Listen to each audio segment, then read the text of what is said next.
Alright, hello everyone. So today we have the FangHunt Office Fixer Hong Lu as well as the Barber of La Mancha Land Otis. I think that Otis is not going to be super saving bleed, but she is a very solid character and a very cool design character. I'll talk about both of them because they're honestly very cool designs.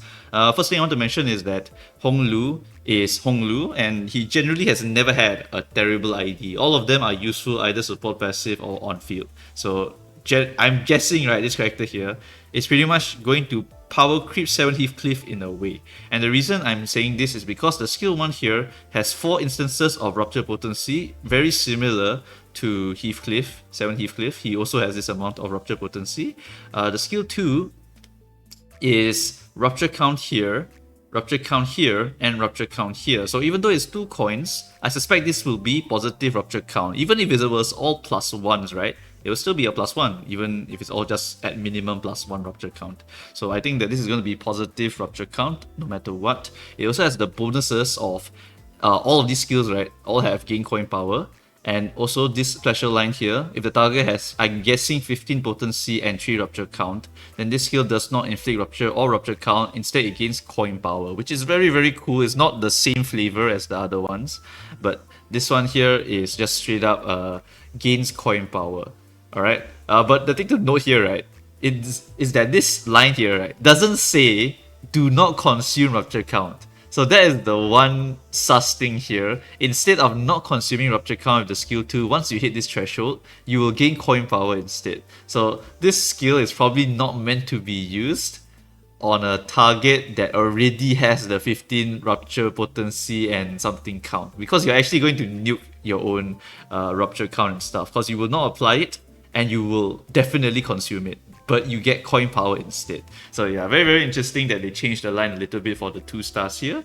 And the last part here is very flavorful because he is a Blood Fiend Hunter, so he will be killing them a lot better because he gains coin power whenever he fights Blood Fiends or Blood Bags. So yeah, a very interesting flavor change for this on use over here, where you are not able to actually apply the Rupture Count neutral ability. Instead, you just gain coin power instead. So yeah, very interesting. I think that you just basically use this character to initially apply the Rupture Count onto targets that don't have it, and then after that you just never ever do it again, because you will consume the Rupture Count and then you will ruin the flow for the Deviat, Rodion, or the Sank Assault. Right. Okay, and then besides this one over here, the skill 3 is going to be the one with the reuse coin. The reuse effect is if the target has X plus Rupture Potency, or if the target has less than Y% HP, you will reuse the coin. So actually quite general. As long as the target's about to die, you get to go and finish him off really easily. It's basically Ting Tang Hong Lu in a way. Alright.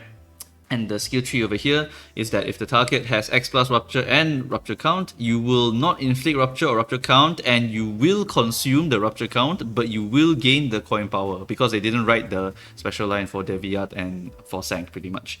So this thing, same shit here. You also don't really want to use this on targets who have the Rupture Count unless you can guarantee that they die, because if they die, then you don't really need the Rupture Count on those targets anyway. So yeah, very cool also that he also will gain more coin power if the target is Blood Fiend or Blood Bag here. So these are the Blood Fiend, Blood Bag killers, and they are pretty decent, it looks like, at applying Rupture Count already, but you will need to make sure that you don't do it on targets that already have the Rupture Count on them.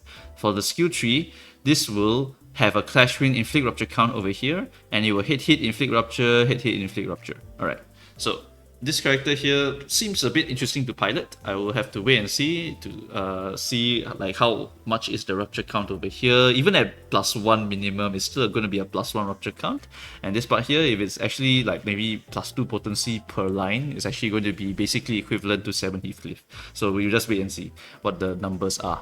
The next things here are also quite flavorful. It's going to be combat start, lose bleed potency. So if he is getting bled by Blood Fiends, he actually can lose the bleed potency on himself. And then for the passive, how to hunt cheerfully. If the target is Blood Fiends or Blood Bags, or if the target has X plus Rupture, you deal more damage. So very cool. On skill use, if this unit has bleed, inflict additional Rupture Potency on hit. Now this part is cool, but I don't think that's a very easy way to apply bleed onto your allies right now. But in the future, I think there will be some character that will bleed your allies, because I saw the synergy in the La Mancha Land Otis already. I'll explain the synergy more, but pretty much as long as you bleed this character, you actually will inflict rupture on hit. And we'll have to wait for the ID that can actually very reasonably do that for you in order to get yourself some of this bleed. If you know any other ways, maybe like Eagle or something, maybe you can also just put it in the comments below and then we can go and explore this possibility together. But yeah, additional rupture potency on hit, all for the requirement of making yourself bleed. You can either get hit by the blood bag, or you can find someone else to do it for you, or you can get an ego that does it to yourself also. Alright, support passive is not that interesting. It's just that one ally with the highest sum of bleed potency and count will lose the bleed count, and when one ally with the fastest speed hits an enemy with rupture, you also inflict defense level down. Maybe you're fighting something who maybe in a boss fight or something where they stack a crap ton of bleed on you, maybe in the future, then this will be useful, but otherwise I don't think it's going to be very, very interesting. Alright, so this is pretty interesting. We have a support that just counters Blood Fiend mechanics maybe in the future, and then the passive here is just if you are just a Blood Fiend Slayer and you also want to inflict Rupture potency, and you have so much instances of Rupture potency and Rupture count mentioned here, but you are only good as an initial applier and you're not great after you've applied it initially, because you will consume the Rupture count which other people will want to consume instead of you. So yeah, I'm not sure where he will fall, but since it's Hong Lu, I'm going to say that this is probably going to be a very used ID because it is Hong Lu, and Hong Lu is just a very special character who always gets W IDs pretty much. Alright, so now let's move on to Barber of La Mancha Land Otis. I'm going to talk about the synergy first of all. I want you to notice that on every single skill she will heal herself. And now the next thing to notice is that she will, on use, consume Blood Feast on the skill 1 and skill 2. This will be the main mechanic here. So this character has interaction with the Blood Feast mechanic, and the Blood Feast mechanic is as long as you deal bleed damage, it will be stored in here, and then the vampires, the Blood Fiends will just consume the bleed in order to use it for other shenanigans. So in this case, she will consume all of that bleed damage in the Blood Feast to gain Blood Tinged Scissors Blade for every Zac Blood Feast consume. And if they did not consume Blood Feast, you will gain bleed count. And that bleed count is going to be quite sussy at first, but it actually makes a lot of sense when you look at skill 2, because skill 2 actually gives you the bleed potency if you did not consume the Blood Feast. So now you are bleeding yourself and you are also bleeding yourself really, really painfully. So this is the bleed count and this is the bleed potency. And you actually kind of want to bleed yourself because you want to build up the Blood Feast. Because the Blood Feast cares not from where the blood flows. The Blood Feast only cares that blood is flowing. It's like Warhammer. So pretty much as long as you deal any bleed damage, it all gets stored here and you will actually use it yourself. So that's why Otis here actually will be bleeding herself, and then she can use the bleeding from herself to drink from the Blood Feast. So actually very, very cool synergy here. And because you're bleeding yourself, good news is that you will have healing percent based on your skills damage over here and over here. And if you are consuming Blood Feast, then you will not be bleeding yourself. So this is very, very cool. Basically, if you don't have Blood Feast initially, you will bleed yourself. And then when you bleed yourself enough, you can consume the Blood Feast and you will stop bleeding over time. But all of that extra bleeding that you had stacked on yourself will just go back into the Blood Feast, and then you just keep healing from using the skills and whatnot, making an endless cycle of drinking your own blood to buff your own damage. So it looks very, very cool. And of course, we can't really forget to mention that she is also inflicting the bleed potency and the bleed count with the skill 1, and then for the skill 2 is going to be the sowing target and the bleed potency. So you will be getting additional Blood Feast from just hitting with these skills here, overall probably making them very, very positive in terms of HP here. So Blood Feast is going to build up quite well with using the skill 1 and skill 2, and the fact that you want to bleed yourself also kind of makes me think that there is going to be an ID in the future, maybe a Blood Fiend that will apply a bleed onto all characters so that you can build up stacks of Blood Feast really, really fast. And this character here will also enjoy that character because he will want to get the inflict rupture potency on hit over here. Okay. So the next thing to talk about is probably going to be the sowing target and the blood tinged scissors blades. So what do those things give, right? Sowing target is very simple. It's just take more damage for every bleed on self and it's reduced at turn end. So I'm guessing it's going to be maybe 2 stacks or higher. And then the blood tinged scissors blade is going to convert to blood tinged scissors blade 2 at certain amount and will increase again to number 3 at a certain amount. So it's pretty much like Ryoshu Red Eyes, right? It's going to just build up stacks and you just evolve the weapon that you're using. And your weapon will revert to the previous tier when the stack drops below requirements, and this weapon cannot drop below 1. The weapon will gain offense level up and defense level down for every X stack at the level 2, and at level 3 it will only gain offense level up for every X stack. So this thing is giving you offense level, and you're consuming the blood phase that you yourself are generating, as well as the rest of your bleeding team ideally. The next thing is that this character also will do sowing target, which lets your team deal more damage for every bleed on themselves. So yeah, your entire team will enjoy this passive, especially if they're all bleeders. So really good bleeding synergy. But I want to talk about the count. I thought that she would have some pretty decent count application, but we have to kind of wait to see that, because it's not very clear yet. The skill 3 is bleed potency, the skill 2 is bleed potency, the skill 1 has bleed count, but only if it's the sowing target, and the gut skill has a bleed count over here. Depending on the numbers, this will either be a very good bleed count applier, or just another character that would rather have other people do bleed for her. Then she will be able to get the big benefits from that by just not bleeding herself pretty much. But she doesn't really care because she can totally sustain herself, it looks like. Alright, so pretty much skill 2 is the only way to inflict your sowing target. So you use your skill 2, and after that you use your skill 1, use your guard skill, use your skill 3 when you have built up your blood tinged scissors blade. The main way to build up the blood tinged is by using your skill 1 and skill 2, and from what I can tell, if you don't have sowing target, the only way to build up some bleed count is to use your defense skill over here. And the defense skill also gives you coin power for every X bleed on yourself, which is quite cool. So if you just use this a bunch, then you will actually get some coin power on your counter skill here to deal a bit of damage to the target and inflict bleed count here. So overall, it looks very cool. If you decide to counter a blood fiend, they get to bleed you, and you also enjoy that because you love to bleed. Because if you yourself bleed or they bleed, it doesn't matter. The blood feast grows no matter what. So it's really good to just counter blood fiends or anything that inflicts bleed on you, so that you can bleed even more. Just look for options to just bleed yourself. Use your skill 1, skill 2 to bleed, to build up some more blood tinged scissors blade. And if you don't have enough blood feast stacks, just keep bleeding yourself. It's fine. Alright, so very cool stuff here. And then when you are ready to cash out with a very high level blood tinged scissors blade, this is where you will cash out with your skill 3, 4 coiner. And on hit with this skill, you also heal, so you will heal quite a lot here since you're going to hit 4 coin in an AoE, because at X plus and at X plus plus you will gain attack weights for this skill, and 4 coin AoE is going to be very devastating. It's basically claim your bones. If the target has X plus bleed, you also gain coin power, you also gain clash power for bleed potency on target, and you will consume your blood tinged scissors blade for every attack weight gained. If the target is killed, you will straight up increase your blood feast.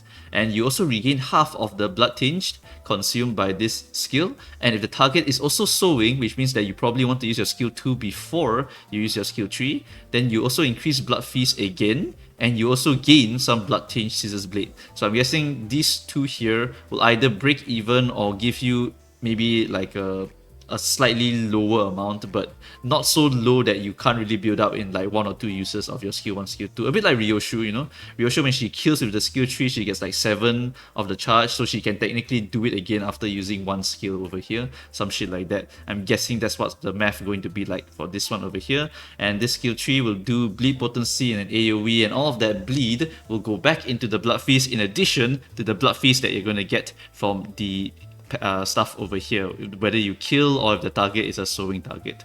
So yeah, skill 3 is your big cash out move here. The 4th coin will also deal even more damage based on the blood tinged scissors blade. This skill here looks like a very monstrous skill because it is 4 coins in an AoE with damage scaling from this line over here. It looks really devastating, and I'm glad they didn't put any other ways to give you some more damage, except they actually did. So this skill is probably going to hit like a giga truck if you can get all the conditions, because the passive, wrong costume, in a clash against sowing targets you gain clash power, and on hit you deal more damage for every blood feast consumed by this character.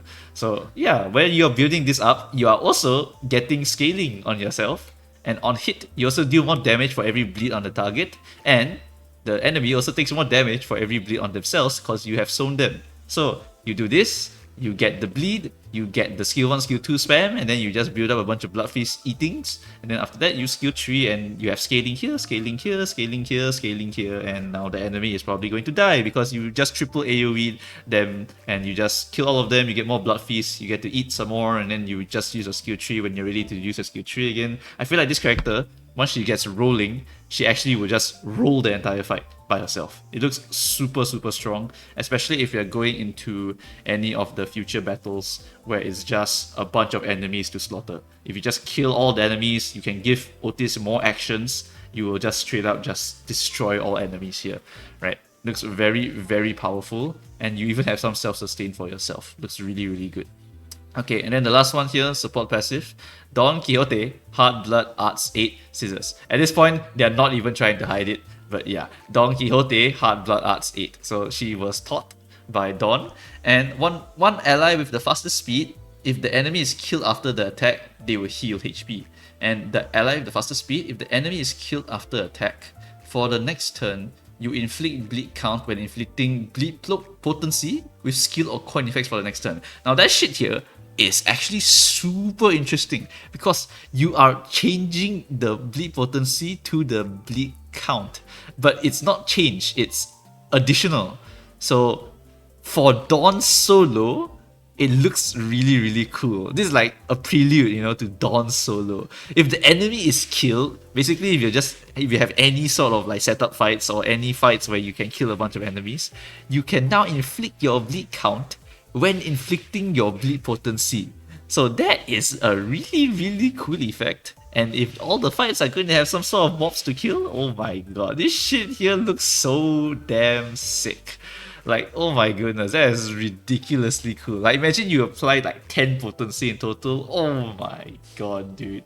This shit here will inflict 10 bleed count. That is actually kind of crazy. This support passive looks super sick for some setups, and this character itself looks super sick for on use. Like, oh my goodness, this character here is again another must-pull character to me. Like Massault, that is going to be probably the best Massault to use besides, you know, Blade Lineage Massault. But this Massault is also, this Outis is also so damn cool looking, and the kit is so berserker like, where you just bleed yourself and you drink your own blood to just get yourself more scissor blade. Like, oh my god, I care not where the blood comes from, I will just use it.